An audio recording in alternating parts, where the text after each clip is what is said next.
Jesus é condenado à crucificação. Então Pilatos mandou açoitar Jesus.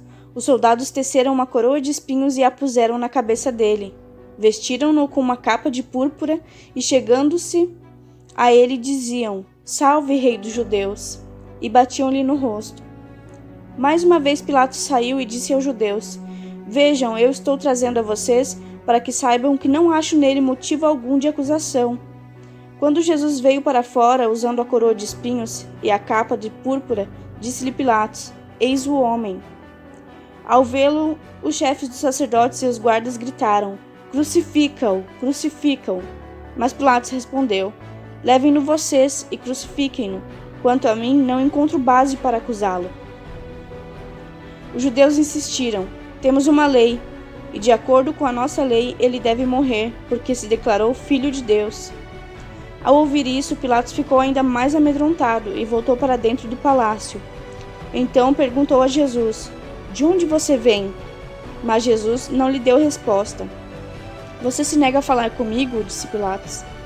Não sabe que eu tenho autoridade para libertá-lo e para crucificá-lo? Jesus respondeu: Não terias nenhuma autoridade sobre mim, se esta não fosse te dada de cima.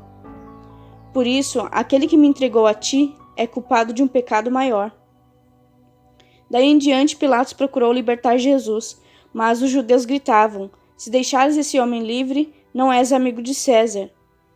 Quem se diz rei, opõe-se a César. Ao ouvir isso, Pilatos trouxe Jesus para fora e sentou-se na cadeira de juiz, num lugar conhecido como pavimento de pedra, que em aramaico é Gábata. Era o dia de preparação na semana da Páscoa, por volta das 6 horas da manhã. Eis o rei de vocês, disse Pilatos aos judeus. Mas eles gritaram: Mata, mata, crucifica-o.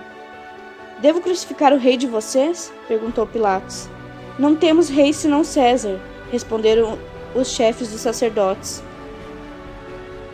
Finalmente, Pilatos o entregou a eles para ser crucificado. A crucificação. Então os soldados encarregaram-se de Jesus. Levando a sua própria cruz, ele saiu para o lugar chamado Caveira, que em aramaico é chamado Gólgota. Ali o crucificaram, e com ele 2 outros, um de cada lado de Jesus. Pilatos mandou preparar uma placa e pregá-la na cruz, com a seguinte inscrição: Jesus Nazareno, o Rei dos Judeus. Muitos dos judeus leram a placa, pois o lugar em que Jesus foi crucificado ficava próximo da cidade. E a placa estava escrita em aramaico, latim e grego. Os chefes dos sacerdotes dos judeus protestaram junto a Pilatos: Não escrevas o Rei dos Judeus, mas sim que esse homem se dizia Rei dos Judeus. Pilatos respondeu: O que escrevi, escrevi. Tendo crucificado Jesus, os soldados tomaram as roupas dele e as dividiram em 4 partes, uma para cada um deles, restando a túnica. Esta, porém, era sem costura, tecida numa única peça, de alto a baixo. Não a rasguemos, disseram uns aos outros. Vamos decidir por sorteio quem ficará com ela. Isso aconteceu para que se cumprisse a escritura que diz: Dividiram as minhas roupas entre si e tiraram sortes pelas minhas vestes. Foi o que os soldados fizeram. Perto da cruz de Jesus estava sua mãe, a irmã dela, Maria, mulher de Clopas, e Maria Madalena. Quando Jesus viu sua mãe ali, e perto dela o discípulo a quem ele amava, disse à sua mãe: Aí está o seu filho. E ao discípulo: Aí está a sua mãe. Daquela hora em diante, o discípulo a recebeu em sua família. A morte de Jesus.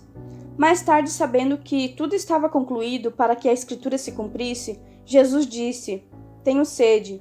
Estava ali uma vasilha cheia de vinagre. Então embeberam uma esponja nela, colocaram a esponja na ponta de um caniço de sopo e a ergueram até os lábios de Jesus. Tendo-o provado, Jesus disse: Está consumado. Com isso, curvou a cabeça e entregou o espírito. Era o dia da preparação e o dia seguinte seria um sábado, especialmente sagrado. Como não queriam que os corpos permanecessem na cruz durante o sábado, os judeus pediram a Pilatos que mandassem quebrar as pernas dos crucificados e retirar os corpos. Vieram então os soldados e quebraram as pernas do primeiro homem que fora crucificado com Jesus, e em seguida as do outro. Mas quando chegaram a Jesus, constatando que já estava morto, não lhe quebraram as pernas. Em vez disso, um dos soldados perfurou o lado de Jesus com uma lança, e logo saiu sangue e água. Aquele que o viu disso deu testemunho, e o seu testemunho é verdadeiro. Ele sabe que está dizendo a verdade, e dela testemunha para que vocês também creiam. Essas coisas aconteceram para que se cumprisse a Escritura: nenhum dos seus ossos será quebrado. E como diz a Escritura no outro lugar, olharão para aquele que transpassaram. O sepultamento de Jesus. Depois disso, José de Arimateia pediu a Pilatos o corpo de Jesus. José era discípulo de Jesus, mas o era secretamente, porque tinha medo dos judeus. Com a permissão de Pilatos, veio e levou embora o corpo. Ele estava acompanhado de Nicodemos, aquele que antes tinha visitado Jesus à noite. Nicodemos levou cerca de 34 quilos de uma mistura de mirra e aloés. Tomando o corpo de Jesus, os dois o envolveram em faixas de linho, com as especiarias de acordo com os costumes judaicos de sepultamento. No lugar onde Jesus foi crucificado, havia um jardim, e no jardim um sepulcro novo, onde ninguém jamais fora colocado. Por ser o dia da preparação dos judeus, e visto que o sepulcro ficava perto, colocaram Jesus ali. A ressurreição. No primeiro dia da semana, bem cedo, estando ainda escuro, Maria Madalena chegou ao sepulcro e viu que a pedra da entrada tinha sido removida. Então correu ao encontro de Simão Pedro e do outro discípulo, aquele a quem Jesus amava, e disse: tiraram o Senhor do sepulcro, e não sabemos onde o colocaram. Pedro e outro discípulo saíram e foram para o sepulcro. Os dois corriam, mas o outro discípulo foi mais rápido que Pedro e chegou primeiro ao sepulcro. Ele se curvou e olhou para dentro, viu as faixas de linho ali, mas não entrou. A seguir, Simão Pedro, que vinha atrás dele, chegou então no sepulcro e viu as faixas de linho, bem como o lenço que estivera sobre a cabeça de Jesus. Ele estava dobrado à parte, separado das faixas de linho.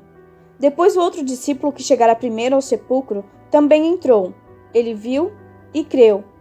Eles ainda não haviam compreendido que, conforme a Escritura, era necessário que Jesus ressuscitasse dos mortos. Jesus aparece a Maria Madalena. Os discípulos voltaram para casa. Maria, porém, ficou à entrada do sepulcro chorando. Enquanto chorava, curvou-se para olhar dentro do sepulcro e viu 2 anjos vestidos de branco, sentados onde estivera o corpo de Jesus, um à cabeceira e o outro aos pés. Eles lhe perguntaram: mulher, por que você está chorando? Levaram embora o meu Senhor, respondeu ela, e não sei onde puseram. Nisso ela se voltou e viu Jesus ali em pé, mas não o reconheceu. Disse ele: mulher, por que você está chorando? Quem você está procurando? Pensando que fosse o jardineiro, ela disse: se o Senhor o levou embora, diga-me onde colocou, e eu o levarei. Jesus lhe disse: Maria. Então, voltando-se para ele, Maria exclamou em aramaico: Rabone, que significa mestre.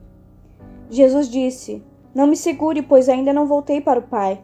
Vá, porém, a meus irmãos e diga-lhes: estou voltando para o meu Pai e Pai de vocês, para o meu Deus e Deus de vocês. Maria Madalena foi e anunciou aos discípulos: eu vi o Senhor, e contou o que ele lhe dissera.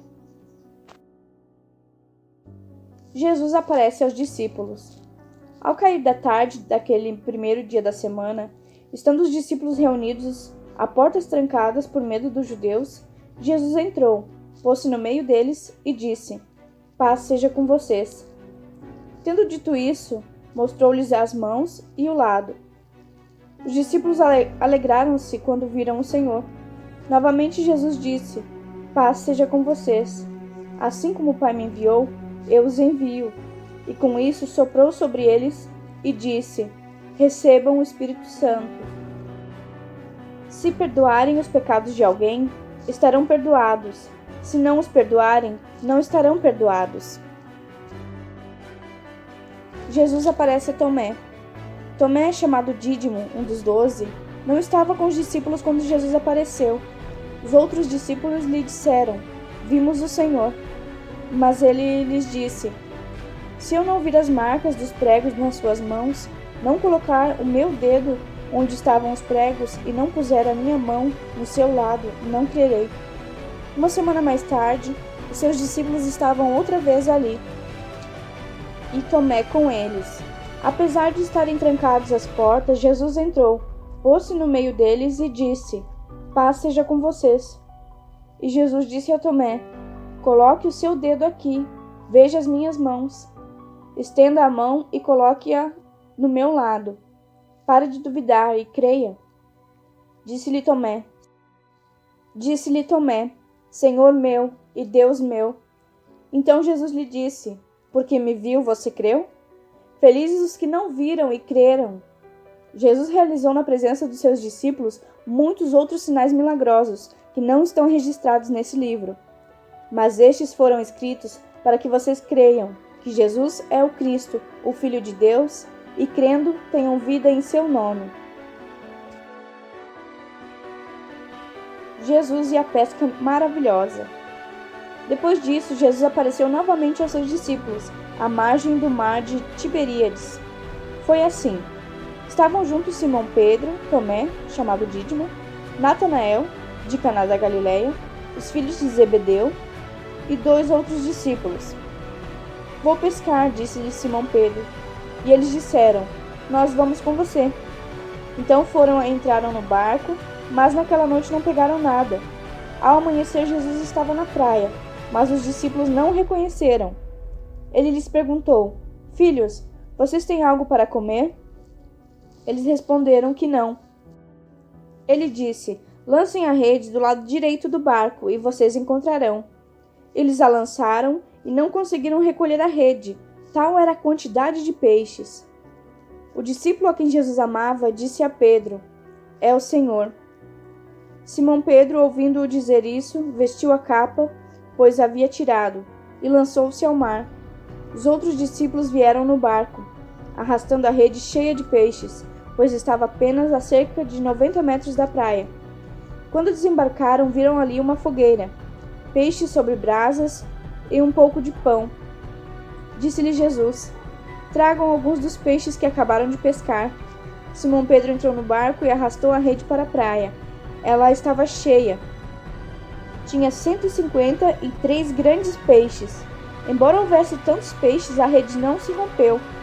Jesus lhes disse: "Venham comer." Nenhum dos discípulos tinha coragem de lhe perguntar: "Quem és tu?" Sabiam que era o Senhor. Jesus aproximou-se, tomou o pão e deu a eles, fazendo o mesmo com o peixe. Esta foi a terceira vez que Jesus apareceu aos seus discípulos, depois que ressuscitou dos mortos. Jesus restaura Pedro. Depois que comeram, Jesus perguntou a Simão Pedro: "Simão, filho de João, você me ama mais do que estes?" Disse ele: "Sim, Senhor, tu sabes que te amo." Disse Jesus: "Cuide dos meus cordeiros." Novamente Jesus disse: "Simão, filho de João, você me ama?" Ele respondeu: "Sim, Senhor, tu sabes que te amo." Disse Jesus: "Pastoreie as minhas ovelhas." Pela terceira vez ele lhe disse: "Simão, filho de João, você me ama?" Pedro ficou magoado por Jesus ter lhe perguntado pela terceira vez: "Você me ama?" E ele disse: "Senhor, tu sabes todas as coisas e sabe que eu te amo." Disse-lhe Jesus: "Cuide das minhas ovelhas. Digo a verdade, quando você era mais jovem, vestia-se e ia para onde queria, mas quando for velho, estenderá as mãos e outra pessoa o vestirá e o levará para onde você não deseja ir." Jesus disse isso para indicar o tipo de morte com a qual Pedro iria glorificar a Deus. E então lhe disse: "Siga-me." Pedro voltou-se e viu que o discípulo a quem Jesus amava o seguia. Este era o que estivera ao lado de Jesus durante a ceia e perguntara: "Senhor, quem te irá trair?" Quando Pedro viu, perguntou: Senhor, e quanto a ele? Respondeu Jesus: Se eu quiser que ele permaneça vivo até que eu volte, o que importa? Quanto a você, siga-me. Foi por isso que se espalhou entre os irmãos o rumor de que aquele discípulo não iria morrer. Mas Jesus não disse que ele não iria morrer. Apenas disse: se eu quiser que ele permaneça vivo até que eu volte, o que importa? Este é o discípulo que dá testemunho dessas coisas e que as registrou. Sabemos que o seu testemunho é verdadeiro. Jesus fez também muitas outras coisas. Se cada uma delas fosse escrita, penso que nem mesmo no mundo inteiro haveria espaço suficiente para os livros que seriam escritos.